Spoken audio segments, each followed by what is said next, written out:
আজকের এই 2025 সালের এই সমাপনী জুমায় আরও গুরুত্বপূর্ণ কিছু কথা বলবো, যে আমরা আমাদের এই শেষ জুমাতে আমরা যেন আমাদের পরিবারের জন্য, আমাদের সমাজের জন্য সবার কাছে দোয়া করতে পারি। দেখেন, রমজান যখন শেষ হয়ে যায় তখন আল্লাহ তাআলার জায়গা থেকে গুরুত্ব দিন দিন আরও বাড়াইয়া দেন, মানে শেষ সময়গুলোতে গুরুত্ব আরও বেড়ে যায়। বছর আমাদের প্রায় শেষ পর্যায়ে চলে আসছে। আজকে 26 তারিখ, আগামী জুমা আসতে আসতে 2 তারিখ বেজে যাবে। তো যেহেতু বছর শেষের দিকে, আমার আল্লাহ তাআলাও আমাদের জন্য এই শেষের দিনগুলো অত্যন্ত গুরুত্বপূর্ণ করবেন।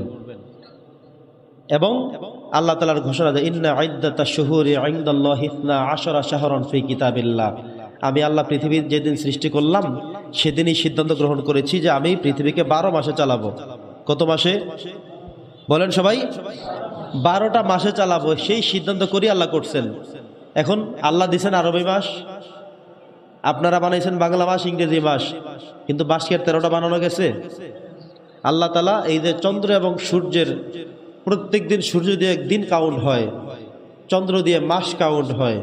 এই তো চন্দ্র আমাদেরকে মাসের ইঙ্গিত দেয়। প্রত্যেক মাসের মধ্যখানে 14 তারিখ দিবাগত রজনীতে 4টা একদম ফুল মুন হয়ে যায়, পরিপূর্ণ চাঁদের রূপ নেয়। আমরা বুঝলাম এখন মাসের মধ্য সময়। আবার আস্তে আস্তে আস্তে আস্তে আস্তে করে কমে যায়, তাহলে আমরা বুঝি মাসের আমার শেষ হয়ে গেল। আবার আরবে নতুন মাস শুরু, নতুন চিকন করে একটা বাঁকা চাঁদ উঠে যায়, তাকে হেলাল বলা হয়। নতুন চাঁদ উঠে আবার আস্তে আস্তে আস্তে আস্তে বড় হতে থাকে। আমরা জানি তারিখ বাড়তেছে। চাঁদ দেখলে মানুষ বলতে পারে আজকে 13 তারিখ, চাঁদ দেখলে বলতে পারে আজকে 5 তারিখ। ওই যে চাঁদ প্রথম দিন চিকন সরু থাকে, তারপরে আস্তে আস্তে আস্তে আস্তে বৃদ্ধি হতে থাকে। 14 দিনের মাথায় গিয়ে এটা একদম ফুল মুন পরিপূর্ণ চাঁদের রূপ নিয়ে নেয়। তো যারা জ্ঞানী মানুষ তারা জানে, দেখলেই বুঝে যে আজকে চাঁদ দেখে তিনি তারিখ বলতে পারেন। তিনি ঘড়ি জানেন না, এমন মানুষ আছে তিনি ঘড়ি বুঝেন না, কিন্তু এটা দেখে বুঝেন। আমরা তো এমন মানুষ যারা বিজ্ঞানের আবিষ্কার পেয়ে পেয়ে নিজেরা সব বোকা হয়ে গেছে।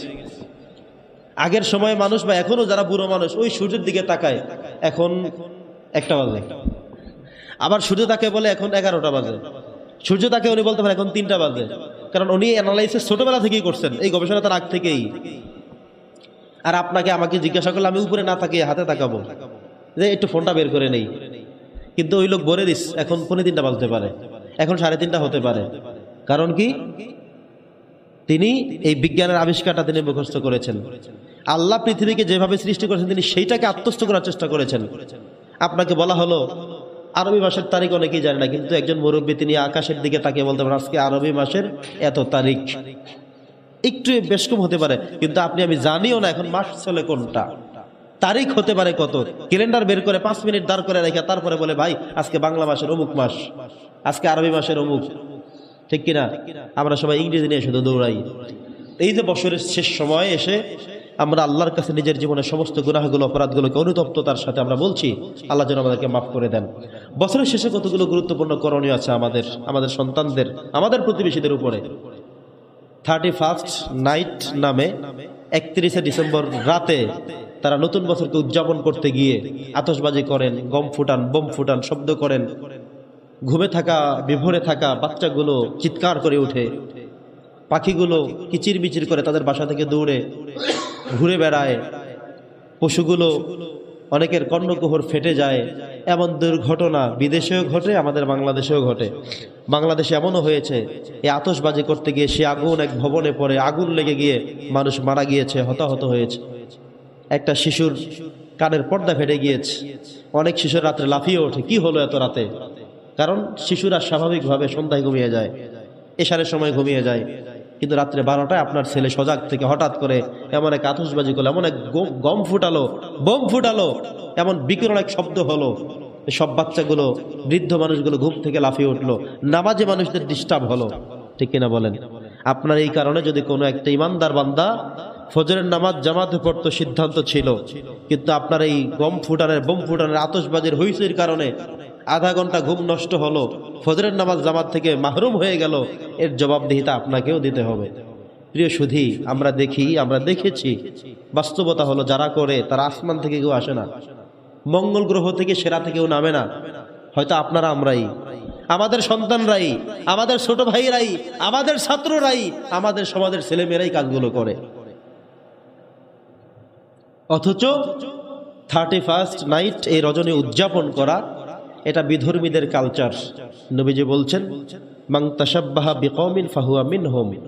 যদি কোনো ইমানদার মানুষ বিধর্মীদের কোনো কালচারকে গ্রহণ করে সেটা বাস্তবায়ন করতে চায়, হাসরে সে তার সাথে গিয়ে উঠবে।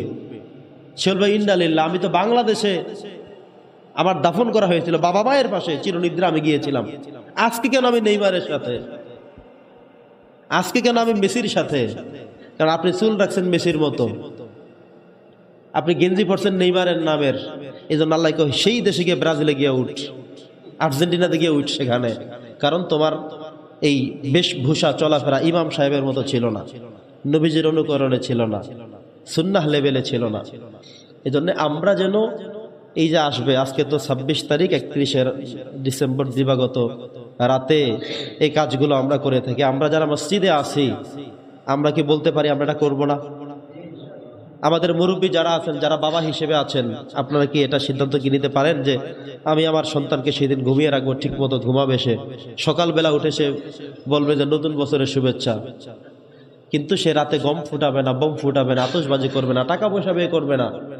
আপনি 5,000 টাকা ব্যয় করে সে রাত উদযাপন করলেন, এই 5,000 টাকার কি জবাব দিবেন? 300 টাকা ব্যয় করে 2টা গম ফুটালেন, কি জবাব দিবেন? এই 300 টাকা ইনকাম কোত্থেকে করলেন, কিভাবে ব্যয় করবেন? যে আল্লাহ গম ফুটিয়ে ব্যয় করছি, এই টাকাকে আপনাকে মুক্তি দিবে? দেবে না। কিয়ামতে 5টা প্রশ্নের জবাব দেওয়া ছাড়া আপনাকে এক কদম সামনে হাঁটতেই দেওয়া হবে না। তোর মধ্যে গুরুত্বপূর্ণ 2টা প্রশ্ন, আপনি কোন রাস্তায় অর্জন করেছেন, ইনকাম করেছেন, এবং কোন রাস্তায় ব্যয় করেছেন। কিছু মানুষ ব্যয় করার সময় খুব হিসাব করে, কিছু মানুষ আবার আয় করার সময় খুব হিসাব করে। মানে আয় করার সময় হারামটা নেয় না, কিন্তু ব্যয় করার সময় যেমনি মন চায় তেমনি ব্যয় করে। না, এটা হবে না। কিছু মানুষ সুদ ঘুষ সব খায়, কিন্তু ব্যয় করার সময় তিনি চিন্তা করে, না, ওই রাস্তায় ব্যয় করা যাবে না, সিনেমার হলে ব্যয় করা যাবে না, অমুকেরে দেওয়া যাবে না, এই নামাজ পড়ে না, এই পেদা ভিক্ষা দেওয়া যাবে না, এই চিন্তা তিনি করেন। অথচ আয় করার সময় ঘুষ সুদ সব খায়, ব্যয় করার সময় খুব পরহেজগারি দেখায়।